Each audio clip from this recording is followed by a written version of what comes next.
After all the horror stories you hear about bachelorette parties, you'd think women who considers themselves worthy of marriage would just stop doing it, period. But nope, and in this one, the guy didn't even have a hard time finding out about what was happening at his fiancée's party. Let's read the story. Original post. I can't believe I'm involved in a story like this. I haven't actually talked to anyone about what happened even though a lot of people are trying. I think I just need to vent a little bit before I talk to anyone. My girlfriend and I were together 4 years and we were engaged to be married. Last weekend she had her bachelorette party. I didn't have a problem with it, especially after what she told me was the plan. Her and some friends were going to rent an Airbnb or something, a big place with like 4 bedrooms, and they were just going to get trashed and party and hang out. The day of the party she was at my place, a 2-bedroom apartment, 1 room I use as a home office. I am a self-employed investor. She makes all of the arrangements and goes to meet her friends. We texted a little, but as the party warmed up, we stopped and I figured they were just having fun. After midnight, I start getting ready for bed and notice that the computer in my office isn't turned off. Rather, the black screen was just a screensaver. It turns out Fiancée had not logged out and her messenger was still open on the computer. There was a group chat where her and the girls had been planning everything, and a lot of videos were uploaded to the chat. I was a little curious and I started watching some of the videos. Most of them were pretty innocent, just a group of 15 girls getting drunk and stoned, and dancing and whatever. Then there was a video of a woman going to the front door and about 10 guys enter the apartment. I don't know who they were and I didn't recognize anyone. There were a couple videos of the guys and girls dancing and drinking. And then the worst happened. A video started of my fiancée making out with a guy on the sofa. She stops and rolls over and starts making out with a second guy. Then there was a video of her and the 2 guys going into a bedroom. There was also a video of them coming out that according to the timestamps was 5 minutes later. But that doesn't mean anything. For all I know, the videos were an hour apart and they were all just uploaded at the same time. Seeing all this was like a sledgehammer to a guy. I walked into the bathroom because I thought I would be sick. I wasn't, but I feel like I paced back and forth in the apartment for about 30 minutes. Then I poured myself a rocks glass full of whiskey and chugged it down. I saved the videos, and then made one of my own. Just a short little selfie video of me saying, "Hi, this is Bob, your ex-fiancé. Just wanted to say I saw the videos from the party, and the wedding is off. I hope it was worth it." I'm glad I saved the videos, because in less than 10 minutes they were all deleted and my phone started blowing up. But I didn't answer any calls or texts. At first it was just my girlfriend texting saying she can explain and it's not what it looked like. Then her friends joined in, but I ignored everyone and didn't respond. Then suddenly I got a request for a video chat, and I'll admit my curiosity got the better of me. I answered the call but didn't say anything. It was my fiancée sitting in front of the camera and she looked like she had been crying. And the other friends just around her. I really only know maybe 4 of the friends, but I recognize a lot of the others.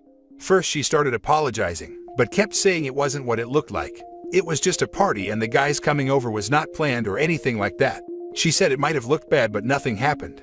When I didn't say anything, she just kept going on with more of the same and her friends backed her up. The more I didn't speak, the more hysterical she got. Eventually she admitted to kissing the 2 guys but dumped the blame on her friends, who all took responsibility for that, which surprised me a little. She said the kisses didn't mean anything and that's all that happened. Then she seemed to remember the video of her going into the bedroom, and she started screaming that it was just a joke and nothing happened. All the other women confirmed it was just a joke, and that my fiancé had walked into the room and then turned around and walked out again. This just kept going on, and they just kept repeating themselves. Eventually everyone got quiet and all I said was, "Is there anything else to add?"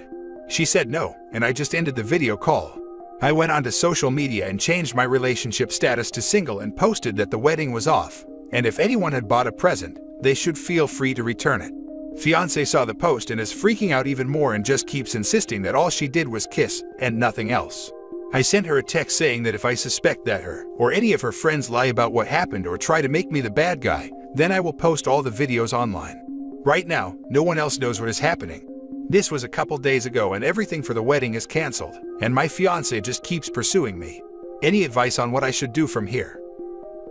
Now for the top advice before reading the update. You made the right call. Her friends are on her side, right or wrong. You will never get the full truth. No reason to put yourself through any more pain and drama. Plus, for some people, seeing your fiancé kissing 2 guys would be enough to call off the wedding. It would at least get a postponement from me, and probably more depending on the circumstances. I would be done. This is why these pre-wedding single parties tend not to end well. It's friends baiting cheating without the partner knowing.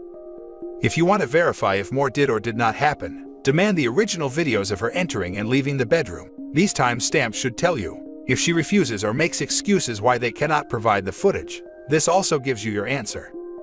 I hadn't thought of that, thanks for the tip. Isn't the kissing enough to end it, even if she didn't get double-teamed? But she did. Wouldn't making out with 2 dudes at a party be enough to end it? She didn't even admit to it at first, and only admitted to it because it was actually on video. You already know what wasn't on video though. And besides all this, her poor decisions broke your trust in her. Do not marry someone you do not trust.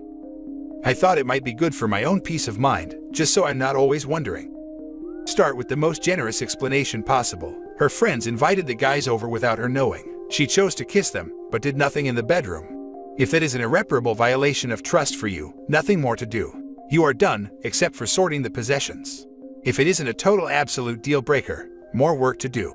Find out what actually happened. Ask her to figure out why it happened and how it would never happen again. Then decide if you can rebuild trust and whether you are up for that. And now for the update. Thanks for everyone who commented and sent private messages. I wasn't sure if writing here would help, but it did. And the signs of support were really helpful, so thanks again. The update is pretty simple. Everything has been called off and cancelled. The wedding is officially not happening. I got the ring back and all of her stuff is moved out. She is staying with her parents for now. We did talk a little bit. It was mostly just her begging and apologizing and crying. She keeps insisting that all she did was kiss the guys, and that she has never done anything like this before, and she promises it will never happen again.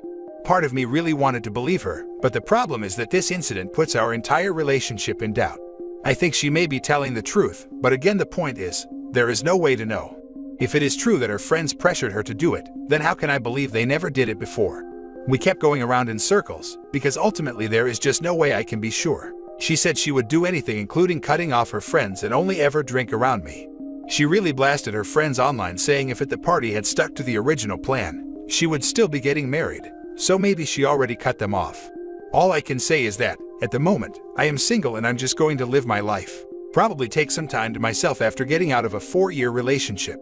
What's crazy is that a couple of her friends are also texting me just to talk. I haven't responded yet, because, well, it's hard to trust them too. Thanks again to everyone who expressed sympathy, and I hope none of you here need to deal with anything like this in the future. You are 100% in the right. Don't doubt yourself and stick to your guns. The only person at fault is her, not her friends. 100%, and it's good to see someone who respects themselves enough to immediately call off the wedding and not accept her BS like we see so often here. Exactly, it's great to see some backbone. Too many people have this stupid notion of don't ruin a good thing, and are so quick to forgive cheating and worse, even though infidelity is the reason it's ruined, and not because the victim walked away.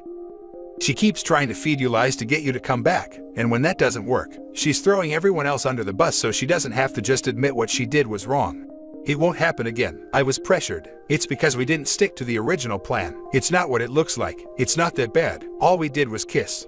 You absolutely cannot trust her to tell you the truth because she's not even being honest with you. There's no excuse. She just did a really awful thing she didn't need to do. It's not like she did it with one guy too. She did it with 2. You're also right if all it takes is her friends to pressure her. How do you even know this is the first time, or even be the last time? That's not a good excuse.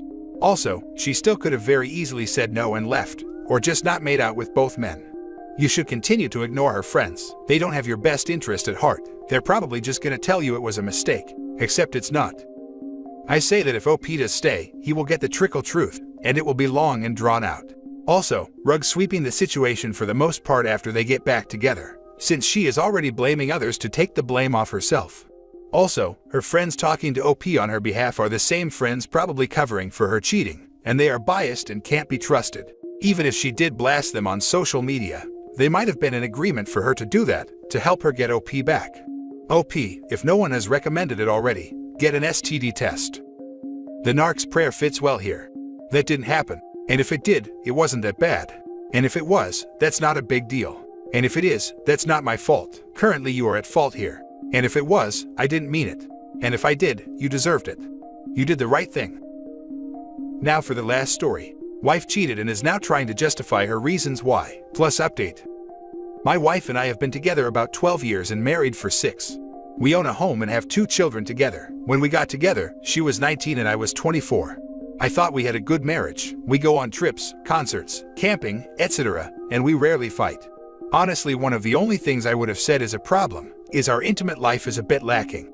She takes Prozac, and one of the side effects is low drive, so we only do it about once a month. She's usually only on around ovulation time. I've had a vasectomy, so no worries about unwanted pregnancy. I have learned to live with once a month, but realistically I would rather have it at least once a week. In the past 6 months or so, she's been going out to the bar with friends on the weekends. Not even every weekend, more like every other weekend. I've gone with a few times and we had fun. Usually though I will stay home with the kids so that we won't need a babysitter. I've been trusting of her. About 2 months ago she was out and didn't come home at bar close. I texted her and asked, "What's up? Need a ride?" And she said she was at a party at someone's house after the bar. She didn't get home until 8 a.m. and said she wasn't feeling well and passed out there. I thought that was odd, but chose to believe her. Then she's also been purchasing lingerie. She sent me like 2 sexy pictures in her lingerie, but there are a few outfits I've never even seen her in. So, I was starting to get suspicious. But then I thought maybe she's just trying to spice up our bedroom life. Well, yesterday she left her phone out, and I snooped on the album, and surely there was several pics I've never seen. I know she uses Snapchat a lot, while I don't have Snapchat myself. So I checked her Snapchat, and found weeks worth of pictures and messages to 2 different guys. She had lingerie pictures, private photos, and messages about hooking up. One of the guys she has been texting doesn't actually say anything about them doing it.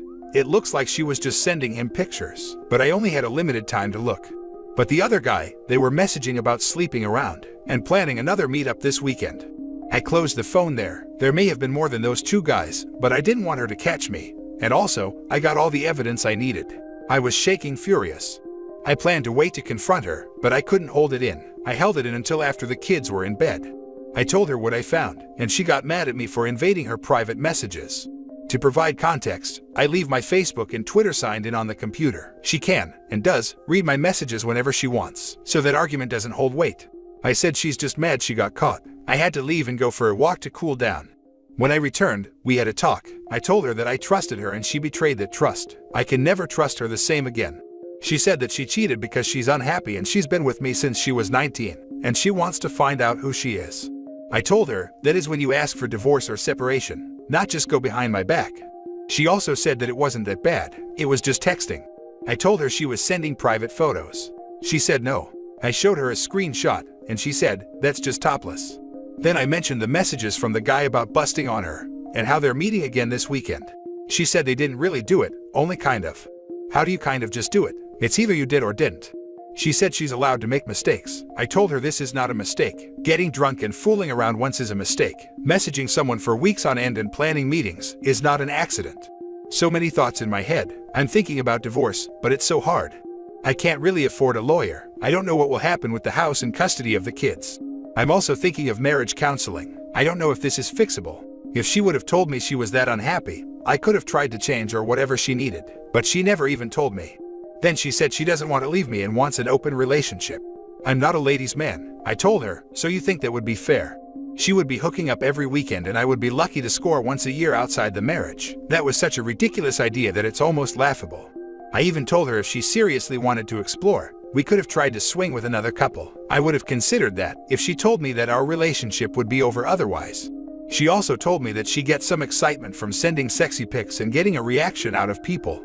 She said that I look at nude women online and she never complained. I told her looking at a model online and messaging a local guy for hookups is totally 100% different. Another thing is her Prozac. How does it kill her drive to the point that we only do it once a month, but she's on enough to seek it outside the marriage? I am looking to set up an appointment, but for a divorce lawyer or a marriage counselor.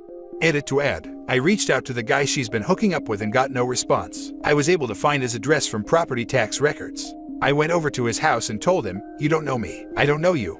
Stop all communication with my wife and we won't have any issues going forward. But if you keep interfering with the well-being of my family, then things can get ugly." He agreed to stop contacting her. Then I told her I went to his house, and she said I crossed the line. I crossed the line, not the cheaters. Whatever. Now for the top advice before reading the little update. Wow, narcissistic behavior. This marriage is over, my friend. Money spent on a lawyer now is going to save you financially and emotionally in the long run. I have heard every reason in the book, and they are all hogwash. The reason cheaters cheat is because they want to. Anything else they tell you is just BS. Yep, you got it. She cheated because she wanted to cheat. Her reasons for cheating are just her attempts to alleviate her conscience of guilt. It's all BS. You're doing everything wrong. Waste of time to reach out to affair partners. They owe you nothing, and certainly won't grant it. There is a 100% chance this ends in divorce. She lacks remorse for her actions and no longer sees you as anyone other than the father of her children. She no longer has any romantic interest in you. The open relationship is complete gaslighting. She absolutely slept with that guy and is lying about the details. This is now a toxic environment for your children. Implement the 180 and start gray rocking. Plan for divorce. She shows zero remorse for her actions and no empathy for your feelings. You can't even be her friend right now. Y'all are co-parents figuring out the divorce and how to separate. Don't waste any more time communicating with a remorseless partner and start planning a life without her. Now for the little update. To thank everyone, I read every response and I reached out to 2 close friends. It's unanimous that I should file for divorce. And the reasoning makes sense. She's not remorseful and gaslighting me into thinking that I need to improve to fix this. And she did try talking me into an open marriage so she can just continue cheating.